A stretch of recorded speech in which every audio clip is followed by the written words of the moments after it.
하실 말씀 있으면 빨리 하세요. 제가 지금 되게 중요한 사람 잡으러 가야 돼서. 누구? 남자? 네?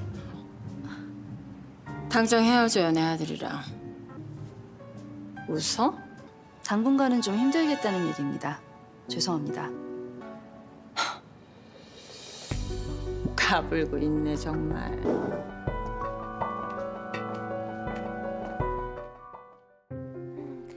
네, 가족 여러분, 방금 보신 이 상황, 드라마 속에선 익숙한 장면이죠.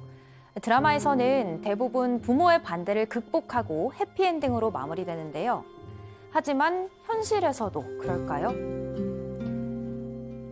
연극배우라는 직업을 탐탁지 않게 여겼던 박 씨의 시부모님. 아이를 낳고 살다 보면 언젠간 며느리로 인정해 주실 거라고 믿었지만 시부모님의 마음은 끝내 열리지 않았습니다. 그렇게 결혼 후 15년이 넘도록 단 한 번도 만나지 못했던 시부모님을 다시 만난 건 남편의 장례식장에서였는데요. 하지만 며느리에 대한 미움은 15년의 세월 동안 더 커져 있었고 시부모님은 중학생이 돼서야 만난 손자에게도 눈길 한 번 주지 않았습니다. 그런데 남편을 보내고 얼마 지나지 않아서 평소 지병을 앓던 시아버지까지 돌아가셨다는 소식을 들었습니다. 박 씨는 장례식장에서 다시 만난 시어머니를 통해 시아버지 앞으로 재산이 많았다는 사실을 듣게 됐는데요. 남편을 잃고 경제적으로 어려웠던 박 씨와 아들이 시아버지의 재산을 상속받을 수는 없을까요? 자, 오늘 소개된 사연은 한 언론에 나온 사례를 저희가 잠깐 좀 각색한 것이고요. 저희가 이 사건 반장이 정말 이 정치 얘기를 하지 않는 유일한 프로다, 뭐 이렇게 좀 자주 말씀을 드렸는데 이거는 워낙 좀 국민 여러분들의 뭐 관심, 시청자 여러분들의 관심이 좀 많은 사안이라서 제가 짧게만 좀 속보를 좀 전해드리겠습니다. 국민의힘 윤석열 후보 부인 김건희 씨가 지금 최근에 뭡니까 허위 이력 관련한 이런저런 좀 의혹 논란들이 있었지 않습니까? 서울 서초구 코바나 컨텐츠 앞에서 한 언론과 만나서 국민 여러분께 심려를 끼쳐드린 점에 대해서 사과할 의향이 있다, 이렇게 밝혔다는 속보가 지금 들어왔네요. 그리고 또 후보 배우자로서 공개 활동을 언제 시작할 것이냐라는 질의에는 아직 드릴 말씀이 없다라고도 했답니다. 죄송합니다. 자, 김 아나운서, 이제 본론부터 다시 얘기를 해볼게요. 자, 연극 배우 며느리입니다. 네. 근데 연극 배우 며느리가 뭐 어때서 그렇게 반대를 하셨을까요?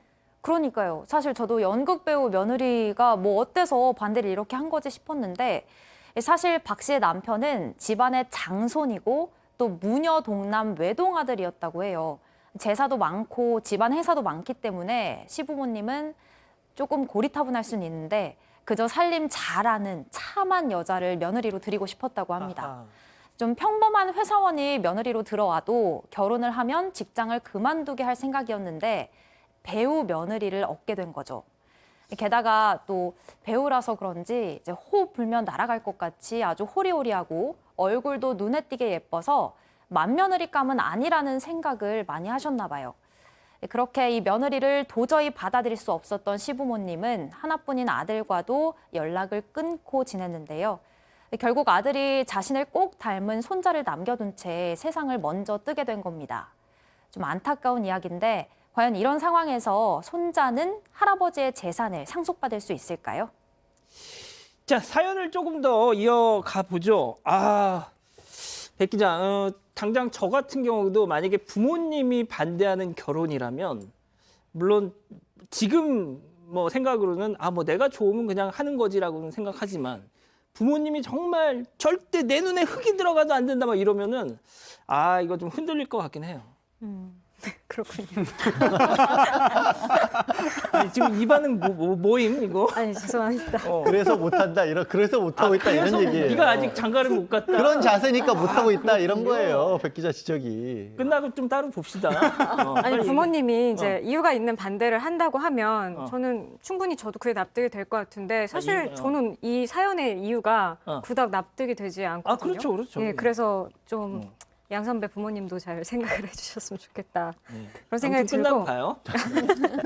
알겠습니다. 이 남자분 같은 경우는 이제 평소에 부모님과 트러블도 없고 이제 자라는 동안 큰 사고를 친 적도 없어서 언젠가 부모님이 좀 마음을 돌려주실 거다 이렇게 생각을 하셨다고 합니다. 또 그리고 이 여자 같은 경우는 부모님이 일찍 돌아가셨는데 나중에 이제 시부모님한테 잘해야지 하고 노력을 일단 했다고 합니다. 결혼을 좀 허락해 달라는 얘기도 여러 번 했었다고 하고 그런데 이제 그런 말들이 통하지 않으니까 오히려 남자분 마음이 조금 더 조급했던 것 같습니다. 이 연극 배우였던 여자친구가 너무 예쁘고 인기도 많으니까 어허. 빨리 좀 결혼을 하고 싶어 했었고 그래서 결혼을 강행을 했다고 해요. 그래서 양쪽 혼주석이 다 빈 상태에서 아이고. 결혼을 치렀다고 합니다. 신랑 측은 심지어 친척들도 거의 오지 않았다고 합니다. 결국에 돌아와서 신혼여행 다녀와서 저희 왔습니다라고 인사를 했는데 거기서도 문전 박대를 당했어요. 자, 손 변호사님. 그런데 보통 손 변호사님은 결혼 이렇게 사모님 딱 데리고 이렇게 양가에 이렇게 했을 때 뭐 다들 쌍수를 들어서 환영하셨나요? 사실 너무 오래돼가지고 잘 기억이 안 나는데 뭐 특별한 일은 없었던 것 같아요. 아, 지금 양 변호사님 터졌어 지금. 네, 빵 저보다 터져요. 더 오래되실 수 있습니다. 네. 뭐라고요? 저보다 더 오래 전. 당연히 그렇죠. 네, 아, 기억 예. 안 나시죠? 잘? 아득하죠. 아, 그렇군요. 알겠습니다. 근데 보통 이 영화나 드라마에서 이럴 때 이렇게 양가에서 반대를 할 때 확실한 처방, 낳고서 가는 거. 드라마나 영화에도 그런 게 많이 나오죠. 예. 또 그렇게 해서 풀리는 경우도 뭐 묘사가 되고 있죠. 그래서 실제로 이 사연에서도 결혼 후에 얼마 지나지 않아서 임신을 했습니다. 그리고 아들까지 낳았는데요. 그런데도 시부모의 마음이 바뀌지 않았어요. 또 아이 사진을 제 남편이 SNS 등으로 보냈는데도 거기에 대해서도 응답이 없었고요. 또 제사 핑계로 해서 아이와 함께 단둘이 가는데도 친척들 보는 앞에서 쫓겨났다고 합니다. 결국은 아이한테도 눈길 한번 주지 않았고 남편조차 다시는 내 부모지만 찾지 않겠다고 선언을 했습니다. 소장님, 뭐 이렇게까지 해야 되나요? 진짜 저는 잘 모르겠는데. 그러니까 이게 참 쉽지 않아요. 그러니까 이제 또 저는 위에 또 시어머니 때 이렇게 연배인 분들하고도 자주 만나니까 나는 화려하게 싣고 그냥 참하고 얌전한 며느리 얻고 싶다라는 말도 사실은 좀 이해가 되거든요. 진짜 소장님 네. 이제 뭐 연예 활동을 하시다 이제 결혼을 네. 하셨잖아요. 네. 뭐 본의 아니게 자꾸 이런 말씀 드리는데 네. 그 시부모 시댁의 반대 같은 건 없었나요 혹시? 저는 공부도 잘했잖아요. 갑자기 좀 내가 그러니까 괜한 질문을 했다는 아니 생각이 또 저 농담으로 한 건데 이렇게 다 썰렁하니까 정말 지금 양 변호사님 어렵습니다. 반응이 아주 수율이 안 어렵습니다. 좋았습니다. 네. 근데 저희 시어머니께서는 저랑 연세 차이가 굉장히 많으셨기 때문에 제가 막내예요. 완전히 막내. 아이고, 그래서 그럼 뭐 굉장히 비용을 예뻐. 독차지하셨겠네. 네, 하시고요. 아까 농담이었는데 너무 썰렁해서 아주 민망하게 받아들였고요. 네. 근데 어쨌든 그 어머님들의 마음이 저는 이제 충분히 이해가 되는 상황이고요. 근데 또 요즘은 화려한 직업에 계시는 분들이 살림도 너무 잘하는 경우도 많잖아요. 인플루언서들도 있고 너무 이제 사업도 잘하시는 분들도 있어서 소통을 잘 해보면 또 마음이 풀었을 것 같은데 맨 처음부터 어머니는 어머니대로 마음을 닫고 며느리는 며느리대로 마음을 닫고 그렇게 15년이 흐른 것이 문제였던 것 같습니다. 양 변호사님은 어떻습니까? 지금 이 상황? 저도 잘 이해가 안 가요. 저도 사실 조금 이제 누구나 결혼 허락을 받을 때는 굉장히 불안불안하기도 하고 그렇죠. 부모님 혹시 반대하시면 어떨까라는 그런 생각도 하는데 저는 생각보다 너무 쉽게 허락을 해주셔서 오히려 제가 당황했던 그런 기억이 남아 있거든요. 예. 길게 얘기할 필요는 없을 것 같고요. 근데 정말 다행스럽게 생각했어요. 그만큼 솔직히 전 길게 얘기하고 싶다는 생각이 갑자기 막 드는데. 아니 저는 진짜 우리 양 변호사님 사모님이 존경스러운 게 잘 다니던 신문사 갑자기 그만두고 사법고시 준비하겠다고 했더니 세상에 저 같으면 야 도장 찍어 이랬을 것 같은데 그거 다 받아주신 거 아니에요? 늘 감사하고 있고요. 예. 네, 그렇습니다. 뭐 그런 얘기를 굳이 그렇게 힘줘서 강조해서 하세요. 아니 네. 한번 여쭤보고 싶었어요. 근데 제가 일화를 말씀을 드릴게요. 길게 얘기하라고 하니까 저희 할아버님이 조건을 걸었던 게 있어요. 손주 며느리감으로. 할아버님이 튼튼한 여성을 원해서 손목이 두꺼운 여성을 꼭 어렸을 때부터 강조를 했거든요. 근데 제가 결혼 허락을 여름에 받았어요. 그리고 저희 안사람이 손목이 유난히 가는 편입니다. 근데 할아버님이 딱 보시더니 아유 저 정도면 튼실해 이러는 거예요. 이게 뭐지 싶었던 거예요. 이게 뭐지. 그러니까 그냥 또 아끼는 마음이 있으신 분들은 그렇죠. 대부분은 그렇게 허락을 해주시나 봐요. 그렇죠. 자 소장님 그런데 말이죠. 다시 본론으로 돌아와서 네. 연락을 끊고 지낸 지가 15년 만인데 다시 만난 게 신랑의 장례식장이었다. 네. 그러니까 이런 경우 또 그렇지 않습니까? 내 아들 죽인 또 뭐 이런 거 있잖아요, 또. 그러니까 그게 이 가족의 되게 비극인 것 같아요. 왜냐하면 하필이면 아주 화해할 기회도 없이 남편이 너무 일찍 사망했어요. 그러니까 퇴근길 뺑소니 교통사고에 당한 그 교통사고로 사망을 그 자리에서 했고요. 그때 시어머니께서 이제 드디어 15년 만에 오신 거죠. 그래서 사람 하나 잘못 들으면 집안 망한다더니 네가 우리 아들 명줄 끊었다. 아유, 이거 정말 진짜. 무슨 옛날 맞아. 조선 이조 시대 때 나왔다는 그 그러니까. 얘기. 그러니까 도저히 뭐 이제 서로 감정의 골이 용서가 안 되고 더 비극은 그 옆에 사춘기에 접어든 아들이 있었다는 아하. 거예요. 그러니까 그 아들이 할머니 할아버지를 처음 만났는데 악담을 그렇게 하니까 이제 충격까지 받았다고 합니다. 자, 백 기자, 그런데 남편을 떠나보낸 슬픔이 채 가시기도 전에 또 장례를 치렀다. 네, 장례 후 얼마 안 돼서 시아버지가 또 돌아가셨다고 아이고. 합니다. 지병이 있었다고 하는데요. 결국에 장례식장에 안 갈 수가 없었겠죠. 그렇죠. 갔는데 홀로 남은 시어머니의 태도는 약간 누그러졌었다고 합니다. 아무래도 이제 박 씨와 아들, 그 중학교 아들을 문전박대하지는 않았었고 손자를 보는 눈빛도 조금 부드러워졌다고 하는데 이렇게 장례를 같이 치르면서 시아버지에게 재산이 좀 있었다라는 얘기를 듣게 됐었다고 해요. 근데 이 박 씨, 홀로 남은 박 씨, 경제적 사정이 썩 좋지는 않았다고 합니다. 일단 남편이 아까 뺑소니 사고를 당해서 보상도 좀 제대로 받지 못했고 들어놓은 보험도 없었고 여러 가지로 어려운 점이 있었는데 어쨌거나 15년 동안 자기를 받아주지 않았던 집안이었기 때문에 어떤 걸 좀 도와달라 이런 말을 하지 못했다고 합니다. 알겠습니다. 자, 그렇다면 이쯤에서 별별 상담소 오늘의 궁금증 짚어보자. 자, 시부모와 인연 끊고 지낸 며느리 상속을 과연 받을 수 있을까요, 양 변호사님?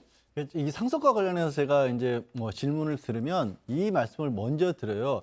법정 상속 제도를 두고 있다. 국가에서는 우리나라는 법정 상속을 두고 있고 상속 제도의 취지 자체는 돌아가신 분이 누군가에게 물려주는 게 아니라 사람은 빈손으로 왔다 빈손으로 가는 거잖아요. 사람이 사망하는 순간 그 재산은 붕 뜬 겁니다. 허공에 임자 없는 재산이 되는 거예요. 그런데 이걸 누가 가질지 국가가 서류를 따져봐서 공식적인 기록에 의해서 누구에게 갈 것이를 정하는 거지 그 사람과 그러니까 돌아가신 분과 남아있는 사람의 관계가 어떠한 것인지 일일이 따지질 않는다라는 아하. 거예요. 그러니까 법적으로 특별히 결격 사유만 없게 된다라고 한다면 당연히 자손으로 기록돼 있는 사람들이 가져가는 거고 배우자로 기록돼 있는 사람들이 가져가는 겁니다. 다만 이 사안 같은 경우에는 원래 이게 상속을 하려면 피상속인의 배우자하고 직계 비속들의 순서로 상속을 받는데 직계 비속인은 아래 이제 자손인데 아들이 먼저 사망을 했잖아요. 예. 근데 아들이 사망을 했지만 아들이 사망했어도 아들의 배우자도 남아 있고 아들의 아들도 있으니까 손주가 있으니까 아들 몫을 그 아들의 배우자와 손자가 대신 상속을 받게 됩니다. 그걸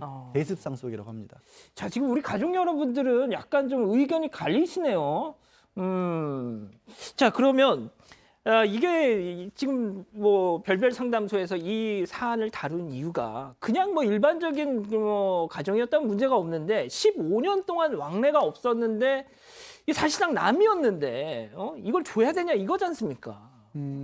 남을 넘어서 원수지간이라 하더라도 어. 법에서 상속 대상으로 정하고 있으면 상속을 받을 수 있습니다. 하하. 이 사연으로 좀 돌아와 보면은요, 상속은 뭐 대상이라든지 뭐 순위, 뭐 결격 사유 등등을 엄격하게 법에 정하고 있어요. 이게 명확하지 않으면 엄청 큰 싸움이 납니다.